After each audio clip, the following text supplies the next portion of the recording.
New York, May 1st, 1915. These are the passengers of the Lusitania ship arriving at the dock. "I will see this picture in London," an important gentleman says in front of the camera as he slips out through the door. Then he pulls out his gold watch and takes a look at the time. This is the moment when the ticking of an American gold watch will align with the clock mechanism of the Great War.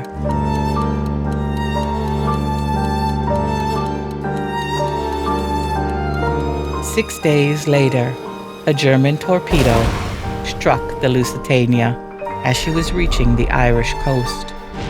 It took just 18 minutes for the liner and its passengers, 103 children amongst them, to dissipate into the depths of time.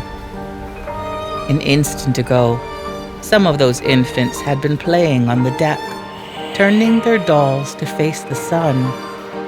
Each moment is more than time. It seemed an eternity on the shore, and the crowd knew, as though in a dream, that it was the end.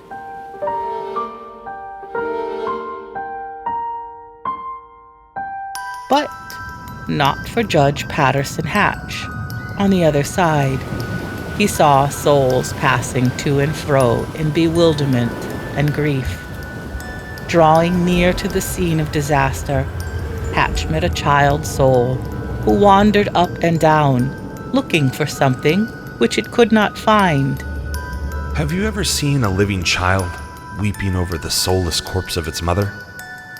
If that seems sad to you, would it not seem sadder to see the living soul of a child weeping over the corpse of a mother whose soul was absent?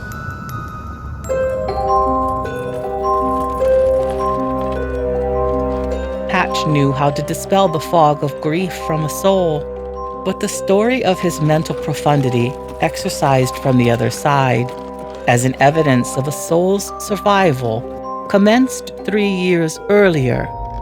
It was in the Parisian apartment of Elsa Barker, an American writer and poetess of repute, whose paranormal bio included witnessing of apparitions, materializations, hypnagogic visions of a prophetic character. As she later recalled, "One night in Paris, I was strongly impelled to take up a pencil and write. Yielding to the impulse, my hand was seized, as if from the outside, and a remarkable message of a personal nature came." I'm here. Make no mistake. I can see you, though not very distinctly. I'm directly in front of you, resting on something which is probably a couch or a divan. You might be able to let me speak through your hand. I will tell you things that have never been told.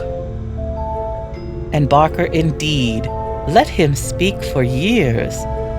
She wrote down 3 of the most widely read occult books, channeling David P. Hatch, a judge of the Superior Court of California and an ardent occultist.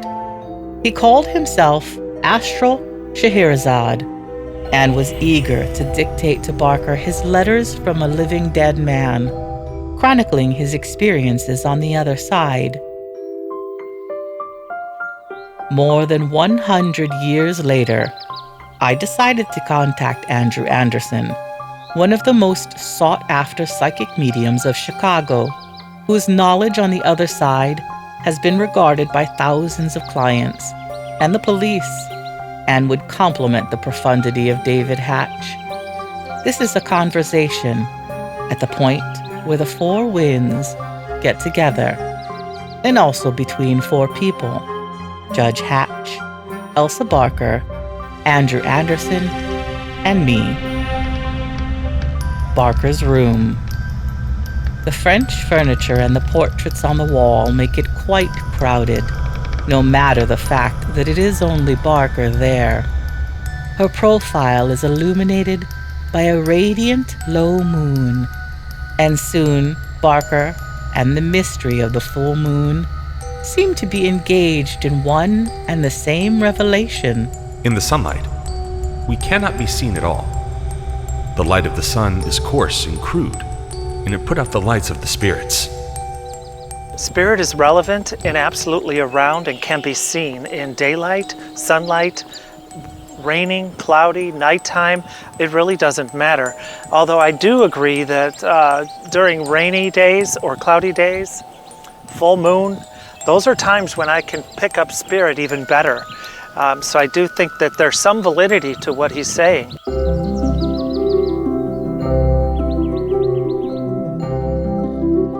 Surprisingly, Barker seemed more than prepared to do this work. She did not resist Hatch's power to command her hand. While writing down the letters, she was in a state of semi-consciousness.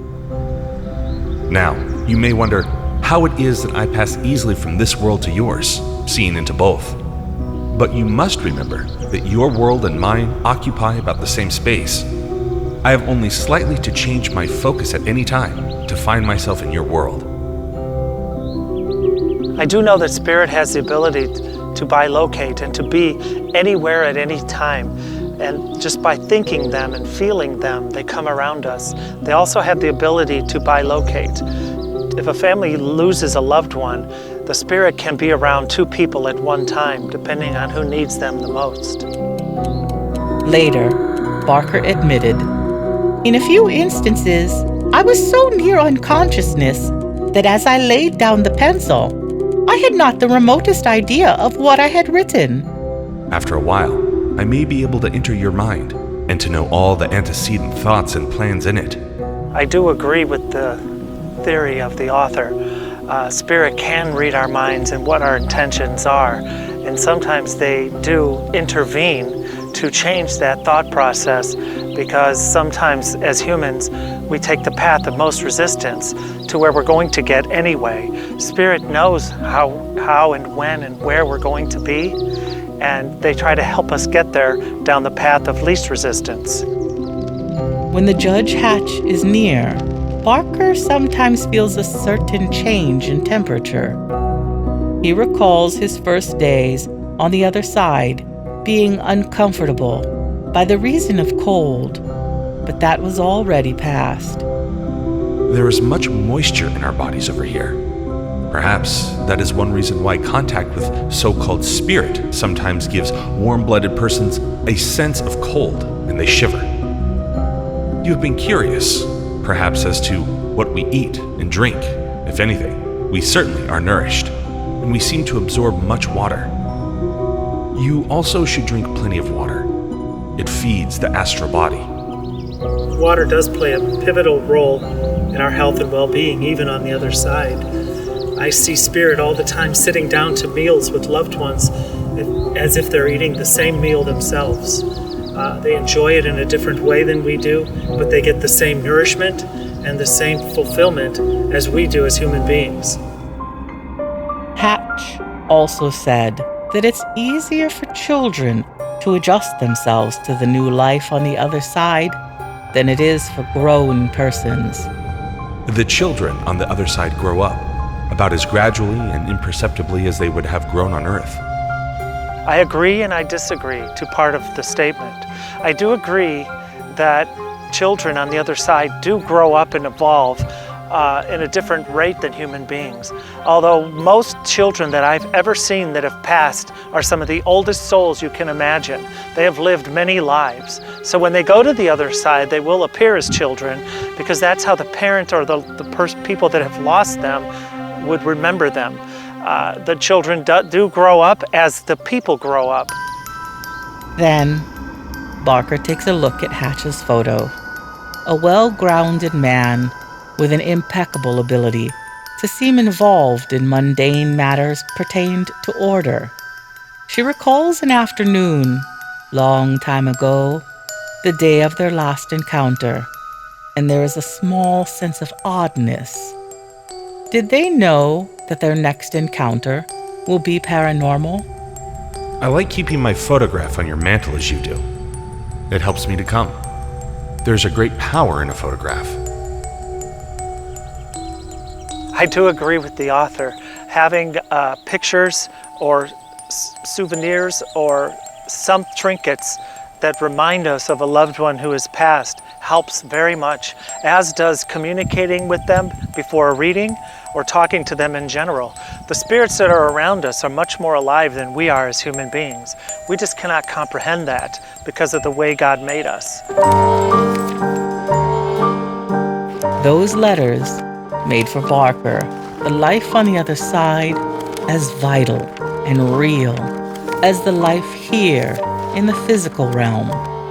And on the crossroad of where the four winds get together, I can perceive Barker's sense of exultant immortality as vividly as those passengers, 18 minutes before the sinking of the Lusitania ship. Let this be my final message to the world. Tell them to enjoy their struggles, to thrill at the endless possibilities of combination and creation, to live in the moment while preparing for long hence, and not to exaggerate the importance of momentary failures and disappointments. The joy of the struggle, that is the keynote of immortality, the keynote of power. The master enjoys difficulties as a swimmer enjoys the resistance of water. This must be the most important thing that the dead want you to know.